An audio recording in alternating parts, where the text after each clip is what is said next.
Hattie and Hudson by Chris Van Dutson.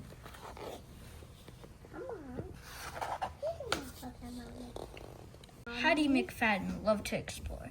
Every morning after breakfast, she'd grab her life jacket, wave goodbye to her parents, and paddle out in the canoe to see what she could see. Down at the bottom of the lake, in a cave dark and deep, there lived a mysterious creature. He was enormous but elusive.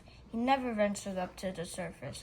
He spent his days down below, all alone and out of sight.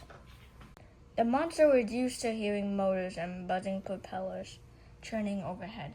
That's why he stayed hidden in his cave. But today, he heard something different. A song, bouncy and bubbly, came echoing down through the water. So come with me, 'cause there's room for two. We'll be together, you and I, out on the lake in my little canoe, paddle just a paddling by. It was so cheerful and charming that it drew the beast out of his lair and towards the light. He broke through the water, drawn by the music, and there, just off to his right, was a young girl along a canoe, singing. Hattie stopped when the thing rose right beside her. She stared at the monster, and the monster stared back, but she didn't feel afraid. There was something in his eyes, the way he looked at her and the curious tilt of his head. It was almost as if she wanted to hear more. So Hattie softly continued singing. When the sun goes down and the day is through and the moon is arising in the sky, I'll take you home in my little canoe, just paddling by. And just as she sang the last note, Hattie was astounded when the giant joined in, harmonizing with a low rumble. Then someone screamed. People pointed, some fainted. Motors roared as boats fled in a frenzy. Amid all the commotion, the creature slid beneath the water, and Hattie paddled slowly and silently back to the dock. That night, Hattie tried to sleep, but every time she closed her eyes, she pictured the green, friendly face looking down at her. She wondered if she'd ever see him again. She decided she had to find out. At the bottom of the lake, the girl's sweet song played over and over in the monster's head. He wondered if he'd ever see her again. He decided he had to find out. Hattie paddled the canoe quietly through the darkness. She stopped, waited, and looked down at the rippling water. Suddenly, a massive black shape emerged from the depths. Two glowing eyes grew brighter and brighter as that shape grew closer and closer. Then Hattie broke the silence. Hi, I'm Hattie, she said. The girl you met this morning. I was really hoping to see you again. What's your name? The monster cocked his head. You do have a name, don't you? The monster raised his eyebrows and cocked his head even more. Maybe you don't. Well, you kind of remind me of my uncle's dog, Hudson. Maybe I should call you Hudson. Do you like that name, Hudson? The monster slowly smiled. Good, I like it too. It fits you. Hello, Hudson. And just like that, they became fast friends. The little girl and the huge monster splashed and played in the silvery moonlight until Hattie realized it was time to head home. As she climbed into the canoe, she turned around smiling and said, "Hey Hudson, let's meet again tomorrow night, okay?" And Hudson nodded eagerly and smiled back. Hattie snuck out again that night to be with Hudson. But when they met, they didn't feel like playing.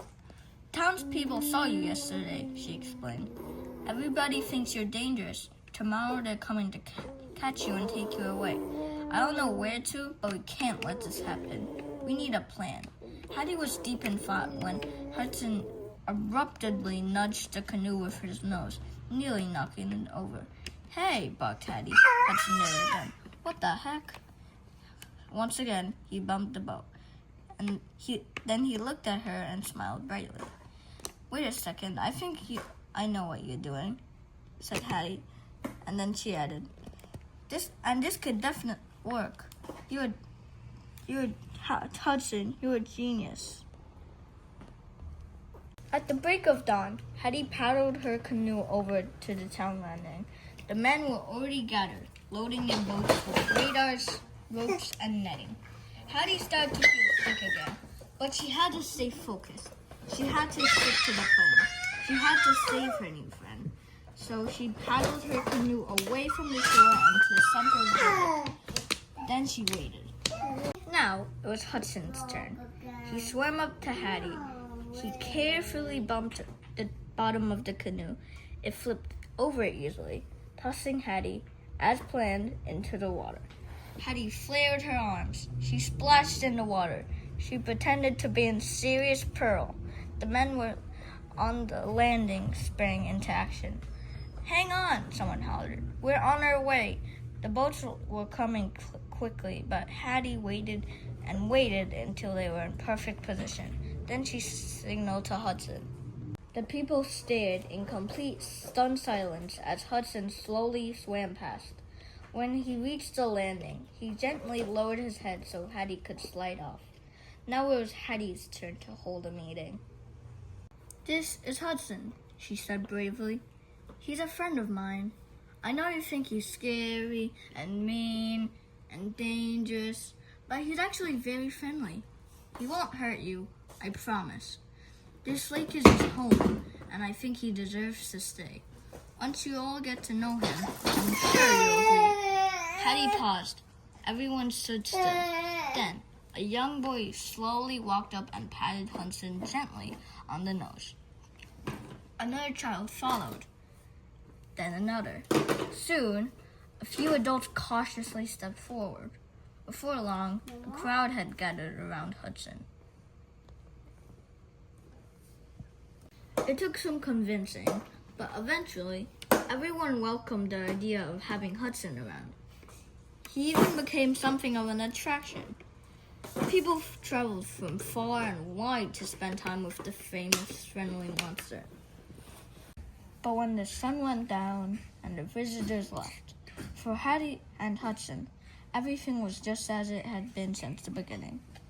And every night they met in the same place, played the same games, and splashed and frolicked under the big silver summer moon.